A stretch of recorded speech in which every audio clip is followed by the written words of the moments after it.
ยวแล้วก็นายกว่ามันมีอย่างแน่เดี๋ยวมาเบิ่งกันมื้อนี้จะพาไปไหว้พระพุทธรูปพันองค์ โดยจะต้อง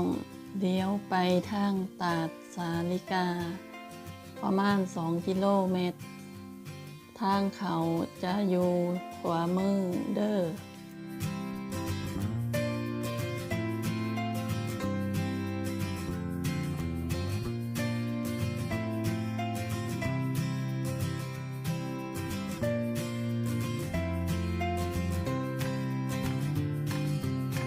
เดี๋ยวคลิปหน้าคอยสิพาไปเบิงตาดสาลิกาเด้อว่ามันงามอีหลีปานไหนอย่าลืมมาเบิงคลิปคอยเด้อ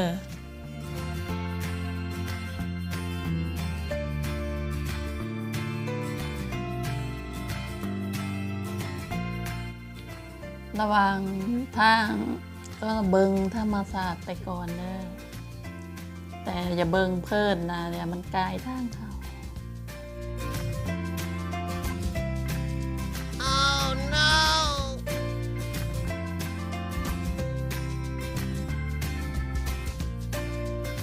ถ้าเบิงไปที่เขียนว่าสาริการีสอร์ทแปลว่าไกลได้ทางนะเด้อ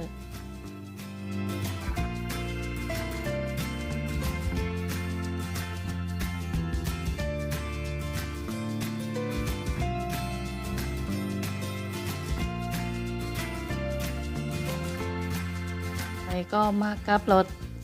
ในสาริการีสอร์ทคือกันเด้อ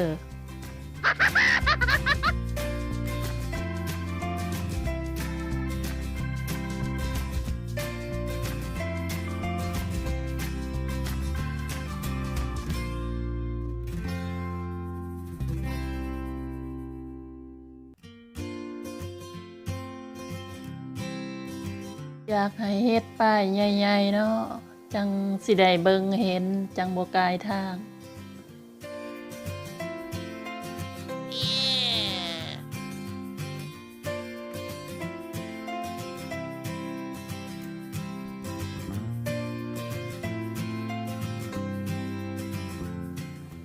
ข่อยมาฮอดแล้วเด้อพระพุทธรูปพันองค์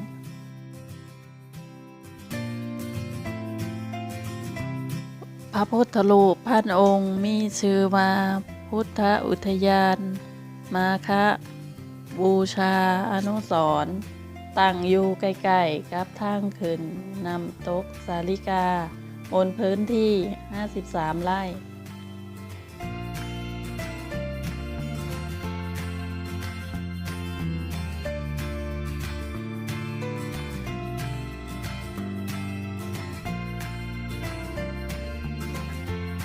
เมื่อย่างเขามาแล้วจะแนมพระพิฆเนศองค์โตว้าว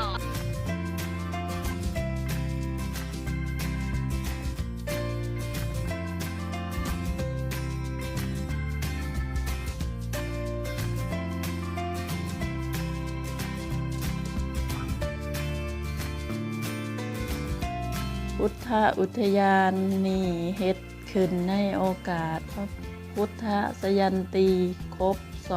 2,600 ปี แห่งการตรัสรู้ของพระสัมมาสัมพุทธเจ้า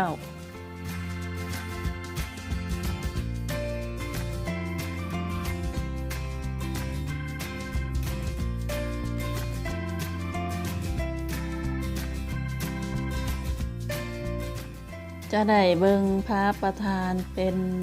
พระพุทธรูปปางแสดงโอวาทปฏิโมกข์ขนาดใหญ่ หน้าตัก 9 เมตร สูง 13.5 เมตร บริเวณโดยรอบมีการเฮ็ดพระพุทธรูปขนาดหน้าตัก 90 เซนติเมตร อีก 1,250 องค์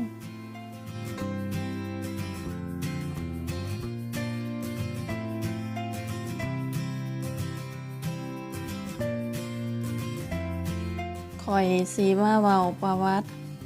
วันมาฆบูชาให้ฟังเด้อวันมาฆบูชาเป็นวันจตุรงคสันนิบาตหรือวันประชุมใหญ่อันประกอบด้วยองค์สี่คือ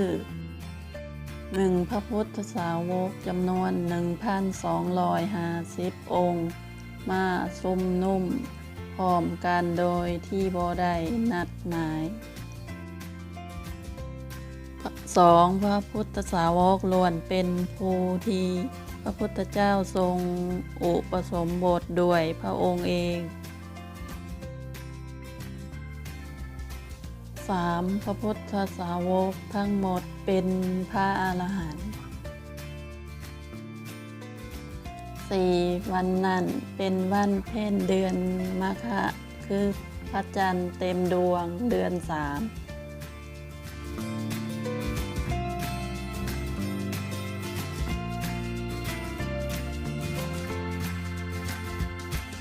ในวันสำคัญของพระพุทธศาสนาจะมีการเวียนเทียนรอบองค์พระจำนวน3 รอบเป็นการบูชาของพระพุทธศาสนาเด้อ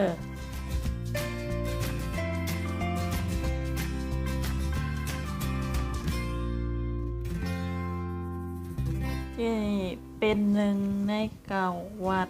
ที่สำคัญของจังหวัดนครนายกถ้าเพื่อนๆได้มาเบิงนครนายกก็อย่าลืมมาไหว้พระกันเด้อ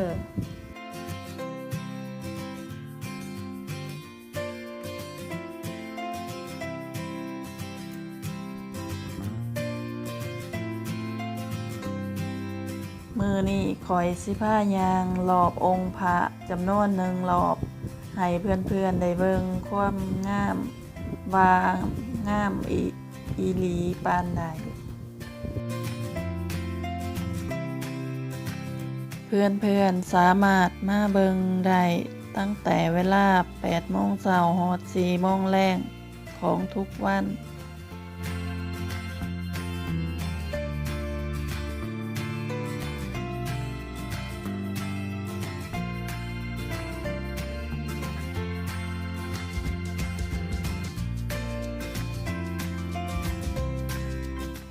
บรรยากาศดีๆเพื่อนๆสามารถมาถ่ายรูปได้เด้อ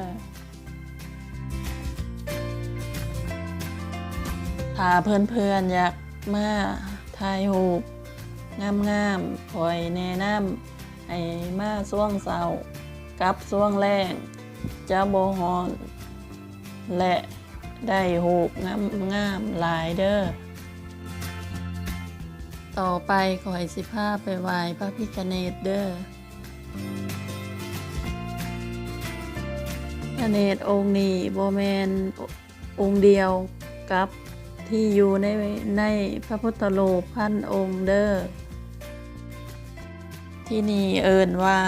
อุทยานพระพิฆเนศจะถึงก่อนพระพุทธรูปพันองค์เด้อภายในอุทยานจะมีพระพิฆเนศองค์ใหญ่2 ปางตั้งอยู่ใกล้กันถือเป็นบอนที่ศักดิ์สิทธิ์อีกแห่งหนึ่งของจังหวัดนครนายกว้าว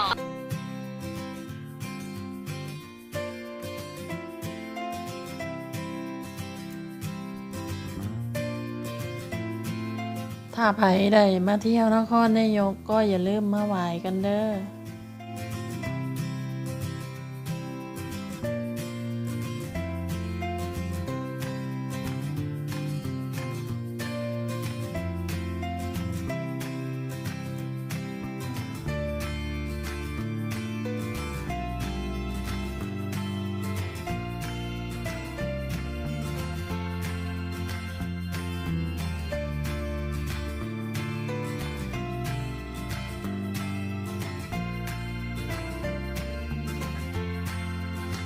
ต่อไปข่อยสิพาไปกินตำบักหุ่งรสแซ่บเนาะเอาเท้าแช่น้ำหรือว่าคนไทยเอาเว้าว่าเอาขาแช่นะ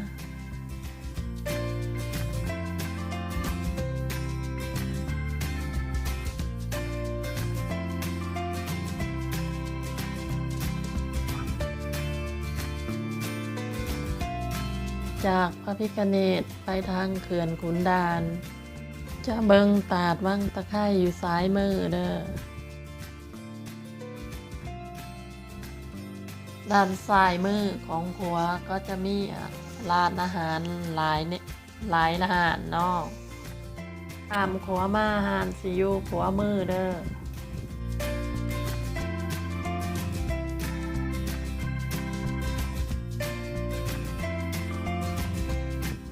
ซื้อห่านครัวปลามะขามเด้อ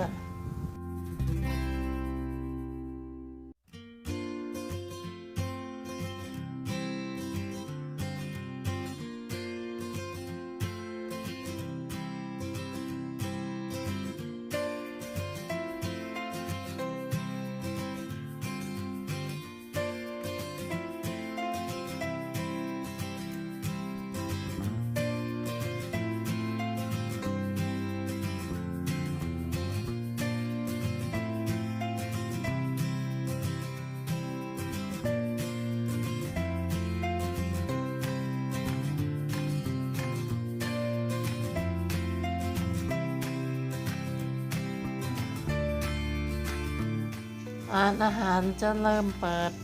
10 โมงเช้าจนฮอด 5 โมงแรกบรรยากาศของริมตาดวังตะไคร้เด้อ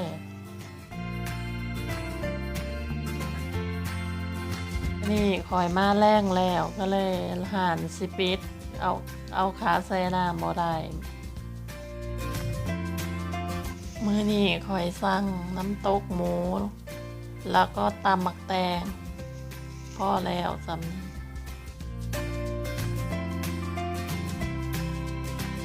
แอปไลเดอร์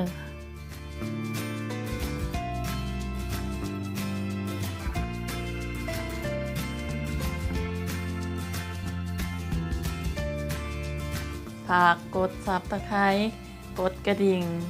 กดติดตามเป็นกำลังใจให้คอยด้วยเด้อ